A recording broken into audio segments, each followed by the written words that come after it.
On ne sait que peu de choses de la royauté romaine, mais ces trois ont bel et bien existé entre 754 et 509 avant notre ère. Si les quatre premiers règnent plutôt en accord avec le peuple romain, les trois derniers changent les règles. Mais avant toute chose, qui sont ces rois et d'où viennent-ils?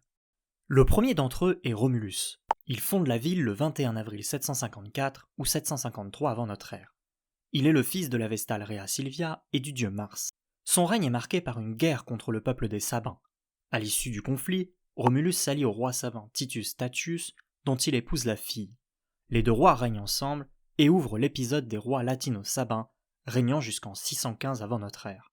Parmi ces rois, leur successeur, Numa Pompilius. Sabin, il est connu pour la stabilité qu'il apporte à Rome. Il maintient une certaine paix et pose les fondements de la religion romaine. Après lui viennent Tullus Hostilius, roi latin particulièrement belliqueux, puis Ancus Martius, roi sabin connu pour des grands travaux dans la ville. En 616, leur règne prend fin. Un certain Lucomone Tarquin, riche étrusque installé à Rome, candidate à la fonction suprême. Élu, il souhaite honorer le nom de la ville natale de son père, Tarquinia, et prend le nom de Tarquin l'Ancien.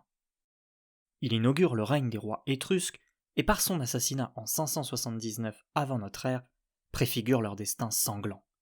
Son successeur se nomme Servius Tullius. Son origine demeure très incertaine. Probablement un affranchi favorisé par l'épouse de Tarquin l'Ancien lui-même, ou bien une sorte de condottiere de l'époque devenu dictateur. Quoi qu'il en soit, il devient roi de Rome par la force du destin, avant d'être à son tour assassiné. Enfin, le dernier des rois entre en scène, Tarquin le Superbe. Son nom signifie l'orgueilleux. Il s'autoproclame roi sans l'avis ni du Sénat ni de la population. Selon la légende, il aurait attisé une grande haine auprès de l'aristocratie romaine, notamment par le viol de sa cousine par alliance, Lucrèce, une noble romaine. Une révolution éclate alors en 509 avant notre ère pour chasser Tarquin en dehors de la ville. Un Romain du nom de L. Brutus aurait ensuite instauré la République et le consulat.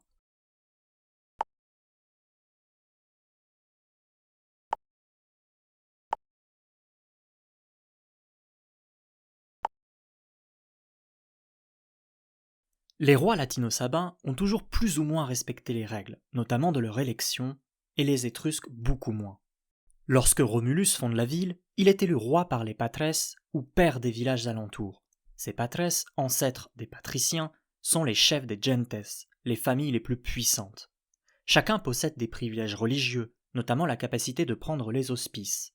Cela signifie observer le ciel et les oiseaux pour entrer en contact avec les dieux et vérifier qu'ils approuvent une décision ou une action. Les auspices sont d'une importance capitale à Rome, car les dieux sont des partenaires divins dont il faut toujours vérifier l'approbation pour maintenir la pax deorum ou la paix des dieux. La prise d'auspice revient aux patres et leur servira à justifier leur légitimité à se réserver tous les postes importants du pouvoir romain. Lorsqu'ils élisent le roi, ils prennent les auspices auprès de Jupiter. Si le signe est favorable, le roi reçoit alors l'imperium, d'où il tire sa souveraineté.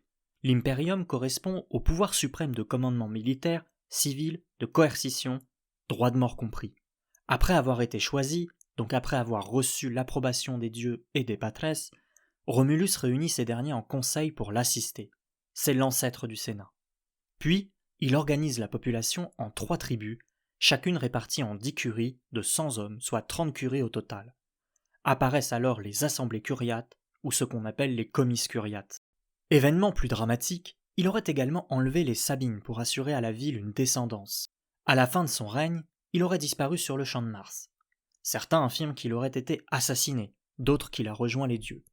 Par la suite, Numa Pompilius, Tullus Hostilius et Ancus Martius respectent le principe de l'élection. Numa Pompilius fonde la religion romaine, crée les prêtrises et le premier calendrier. On dit qu'il trouvait son inspiration auprès de la nymphe Égérie, près d'une source sacrée.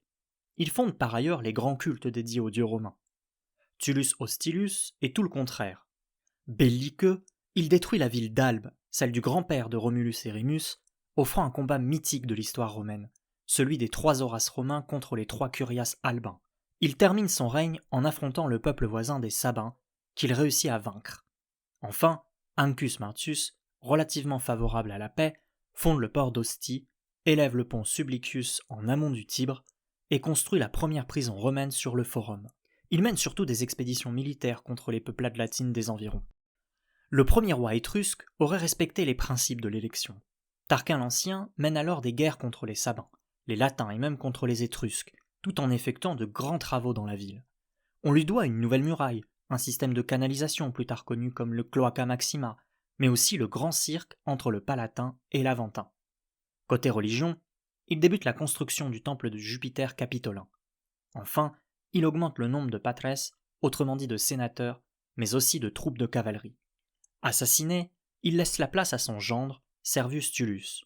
Il est le premier à ne pas respecter à la lettre les élections et ne reçoit qu'après coup l'approbation du Sénat et du peuple. Il aurait simplement réclamé au commissariat qu'on l'acclame. Devenu roi par la force des choses, il propose une réforme administrative et militaire, dit réforme servienne. Il finit par subir un coup d'État. De nouveau, un Tarquin le remplace, dit le Superbe. Celui-ci se comporte en véritable tyran. Aucune élection, aucune approbation. Il se crée une garde personnelle, se montre hostile à l'aristocratie, craint les sorties en public, traite seul les affaires de l'État avec quelques conseillers privés, développe des liens familiaux avec les familles étrangères. Il termine néanmoins le temple de Jupiter capitolin et s'occupe d'embellir la ville, notamment le grand cirque. Enfin, le viol de Lucrèce termine de le rendre insupportable à l'aristocratie et au peuple à qui il impose des tâches terribles. En 509 avant notre ère, les Romains le chassent, excédé, et mettent un terme à 244 années de royauté. Pourquoi et comment la royauté romaine est-elle abolie ? La principale raison semble se trouver dans le comportement tyrannique de Tarquin le Superbe. Mais leur faute la plus grave est peut-être d'avoir refusé le principe de l'élection. La refuser revenait peut-être à nier le rôle des patres, mais surtout à nier l'approbation des dieux. Sans validité divine, leur imperium valait-il quelque chose ? Les Romains étaient-ils rassurés de savoir qu'un roi avait détourné un processus sacré ? L'attitude de Tarquin aura fait le reste. Finalement, la royauté connaît deux cycles, celui des Latino-Sabins, qui fondent Rome et ses premières institutions, puis celle des rois étrusques, qui développent Rome et son urbanisme. Leur œuvre laissera surtout le souvenir d'une tyrannie. Pour autant, l'un d'eux, Servius Tullus, apportera à Rome la base d'un nouveau modèle d'organisation militaire et politique, la réforme servienne.